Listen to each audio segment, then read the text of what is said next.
On est d'accord. D'abord, il faut la qualité physique. Quand on parle de la qualité physique, personne ne veut discuter avec un fou. Oui. Jamais. On est d'accord? Oui. Ça commence par d'abord quoi? La qualité de l'habillement. Il doit y avoir une cohérence dans votre habillement. Beaucoup vont dire, mais qu'est-ce que l'habillement vient faire dans l'entrepreneuriat? Qu'est-ce que... Je suppose que je porte, je m'habille bien, costume, chemise, pantalon tranquille, et je porte la tête sur ça pour aller négocier, gagner un marché peut-être. Ou bien, tout simplement, j'ai gagné le marché, je vais maintenant livrer tout simplement peut-être les produits, ainsi de suite.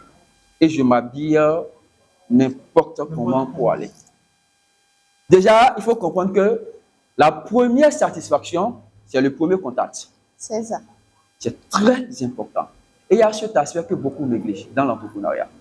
C'est vrai, les idées sont là, on est un génie, tu peux être un génie si tu ne respectes pas la loi ou bien les lois, on est d'accord, du commerce, les lois de l'entrepreneuriat, tu ne peux pas réussir. C'est impossible. Parce que les opportunités seront là, mais personne ne va t'appeler. Parce que déjà, ok, nous allons à une négociation. J'ai une négociation, on est d'accord, je vais négocier avec l'autre partie.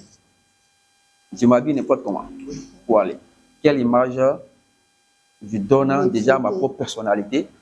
Quelle image je donne déjà au produit que je vais présenter? Voilà pourquoi, quand vous n'avez pas une bonne formation, vous allez vous lancer, vous allez échouer, vous allez abandonner.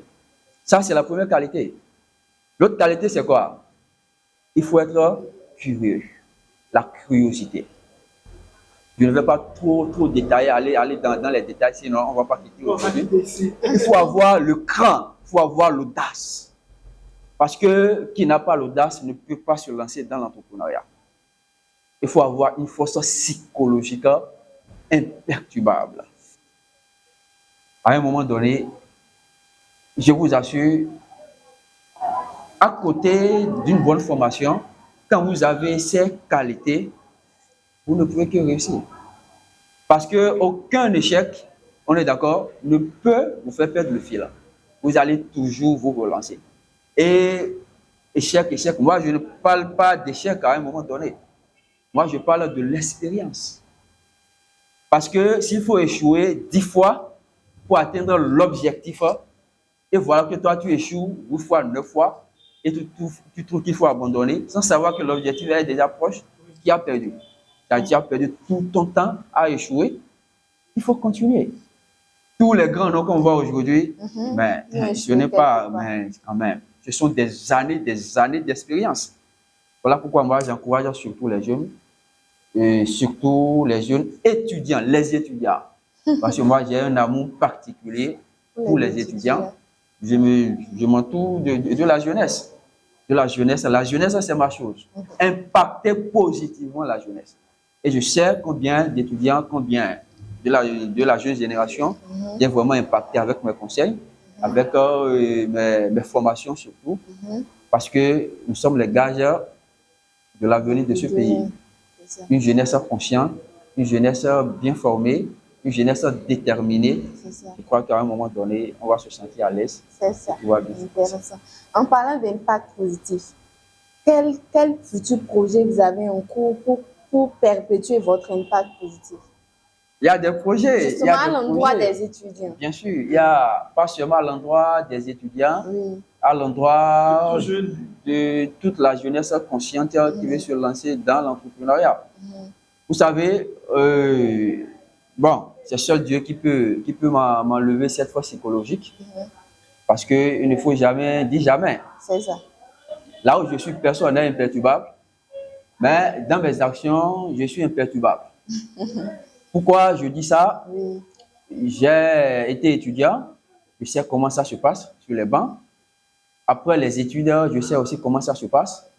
Nous avons tellement d'étudiants aujourd'hui qui ont fini leurs études, licence en master, ils sont toujours à la maison.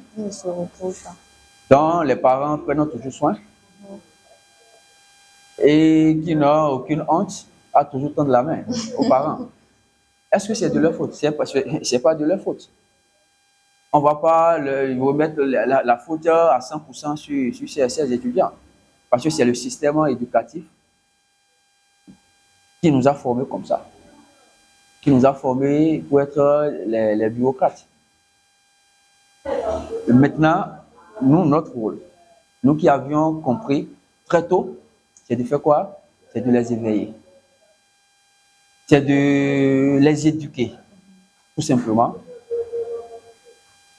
Quand moi je finis mon cours, il y a toujours cet aspect, au moins 1h30, je donne toujours quelque chose d'utile, de façon concrète à tous mes étudiants. J'ai des témoins, quel que soit cet étudiant que j'ai regardé une fois dans ma vie, il peut témoigner. Maintenant, ceux-là qui veulent suivre, ceux-là qui ne veulent pas suivre, je vais même des fois leur faire des formations gratuites. Des formations qui coûtent plus de 50 000 à 70 000. Et pour continuer à impacter cette jeunesse, j'ai créé un forum, par exemple, un forum gratuit où toute la jeunesse, tout le monde peut intégrer, où je lance des formations uniquement pour les étudiants, avec des faveurs terribles, pour quand même leur donner quelque chose de pratique. On est d'accord? Qu'ils peuvent faire, même en étant sur les bancs. Et en dehors de ça, ceux qui ont fini, au lieu de rester à la maison, de tendre la main tout le temps, il faut rendre fiers les parents. Les parents investissent sur nous, on est d'accord, pour qu'en retour, qu'on soit une fierté, pour qu'en retour, qu'on prenne soin d'eux. Mais les parents ne peuvent pas nous le dire, tout simplement. À un moment donné, ils sont fatigués de nous. Les parents sont fatigués de nous. Ça, c'est vrai. Les parents ont investi jusqu'à ce effectivement. Donc, pour remédier à ça, je crois qu'il faut qu'il y ait une prise de conscience généralisée au niveau des étudiants, savoir qu'on peut être étudiant tout simplement et avoir des activités annexes, tout simplement. Et non seulement ça, se tracer une vie, avoir un objectif dès le banc. Et pas après les études, il faut penser à ce qu'il faut faire, non. Et si je dis avoir un objectif, avoir une activité, avoir un projet, ça doit être un projet pratique. Ça doit être un projet où toi-même étudiant, on est d'accord, tu dois être capable de, je vais dire, de le pratiquer. Tu dois te faire former. Sans la formation, n'espérez rien. Il faut chercher la compétence. Seule la compétence te conduit au succès. Je dis bien, seule la compétence te conduit au succès.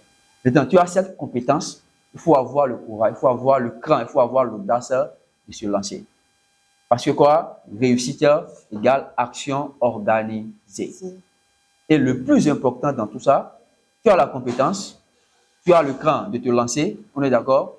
Ce qui est le pilier de cette réussite, de ce succès, c'est la discipline. C'est ça, la discipline. La discipline. Oui. Tous les étudiants qui suivent, c'est-à-dire cette émission, qui suivent cette émission, notez ça quelque part, la discipline. Sans la discipline, voilà. Notre temps s'est écoulé, les minutes se sont égrenées devant nous. C'était très intéressant, on nous a écoutés, on a beaucoup appris. Et on pense aussi que nos internautes, les jeunes qui nous ont suivis, vont beaucoup tirer de votre intervention. Alors, quel est le mot de fin que vous avez à l'endroit de cette jeunesse? Bon, déjà, je vous dis merci. Merci de m'avoir invité sur votre émission. C'est un plaisir. Et tout ce qui est lié à la jeunesse, Oui. je serai toujours partant. D'accord. Parce que je suis jeune, la jeunesse est ma motivation. C'est ça. Et nous ne voulons pas. Je suis toujours jeune, hein, je fais partie de cette jeunesse. Hein. Si. Ah oui, oui. Ah, ne croyez pas que je suis vieux. Oui, je suis très jeune. Vous êtes très vieux. Et en passant, j'avais oublié de vous le dire, vous êtes très bien habillé. Merci beaucoup. Merci. Donc, comme je le dis, ça fait partie de mes passions aussi. C'est ça. Parce que quand tu es entrepreneur et tu n'es pas bien habillé, tu n'es pas toujours propre, tu ne prends pas soin de toi, ça fait partie de la qualité physique. C'est très important. Et c'est en même temps un message qu'on adresse aux jeunes. On peut être pauvre mais propre. Il faut qu'il y ait une cohérence dans l'habillement. Donc, je reviens à votre question, le mot de fin. le message que je veux adresser à cette jeunesse est d'abord de prendre conscience que personne n'est là pour changer votre vie. Vous êtes les seuls à changer votre vie. Et pour que ça arrive, il faut passer à l'action. C'est ça. Parce que pour avoir ce que tout le monde n'a pas, il faut être capable de faire ce que tout le monde n'est pas capable de faire. Et ce que tout le monde n'est pas capable de faire, c'est de passer à l'action. Avant de passer à l'action, avant de passer à l'action, il faut se faire former, chercher la compétence. Chercher la compétence. Sans la compétence, il n'y a rien. J'ai dit quoi? Chercher la compétence. C'est-à-dire quoi? Se faire former et chercher à être meilleur dans son domaine. Et quand on parle de se faire former, je parle d'une formation pratique. Quand on parle de formation pratique, comme je l'ai dit par exemple, la mini-importation, ça peut être l'e-commerce, ça peut être une formation qu'on peut revendre. Il y a tellement de formations qu'on peut leur proposer. Non seulement ça, il faut avoir confiance en soi. Parce que c'est ça qui empêche beaucoup de jeunes. Et on compte sur notre âge. On se dit, je suis encore très jeune, j'ai 16 ans, 17 ans, 18 ans, 20 ans, j'ai encore du temps. Les parents sont là, le poche est là, tout le monde est là pour me donner. Et c'est ça qui tue notre mentalité. On peut avoir 15 ans, 16 ans, on est d'accord, et être multimillionnaire. On peut avoir 15 ans, 16 ans et être multimillionnaire. C'est lorsqu'on comprend très vite, on est d'accord qu'il faut se faire former, il faut chercher la compétence, vous vous démarquez du lot. Donc, le seul conseil et le mot de fin, à travers tout ça, il faut être discipliné. La discipline.